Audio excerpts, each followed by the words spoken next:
Homer raised his glass and spilled his drink into the sky, and then opened his mouth to catch it. This action managed to make the stars appear in his head. Moe immediately kicked him out of the door. He leaned against the wall in a daze and even used a passing mouse as a remote control. At that moment, a granny passed by. You poor soul. You think that rat is a remote.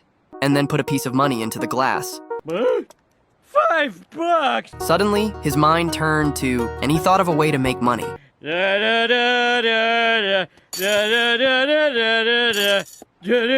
Homer danced in front of the bar. People passing by thought he was a beggar. They all gave him money. In no time, the glass next to him was filled. The next day, Homer took the money and went out to the street. He was going to pick up a gift for Marge. Suddenly, the brakes failed. The car crashed into an obstacle on the side of the road. The car was flipped over in a flash. If he had put on a seatbelt, he might have been able to save his life. But the day before, Homer had taken his seatbelt and tied it to the hammock. He had even taken away his airbag and used it as a pillow. Then his head crashed through the glass and flew out. At that moment, time suddenly stood still. He reminisced about his life. He kept sighing about his life. Just when he was about to accept the reality, a doll called Magic appeared. It claimed to be a reflection of Homer's inner world. The doll kept hitting Homer. It was trying to make Homer wake up. Unexpectedly, it triggered the hydrant. The raging water struck Homer's face, and then he fell to the ground. The ambulance arrived just in time and took him to the hospital. In the hospital, Homer came to his senses and decided to go to work. Soon after, he went to work. Of course, the first thing he did was to satisfy his stomach. So he ordered 16 hamburgers, a big bucket of fried chicken, and 2 spit-roasted chili con carne tacos so that he wouldn't choke on his food, and a full sugar Coke. He reclined in his seat and even put his food on his body. Just while eating a chicken wrap,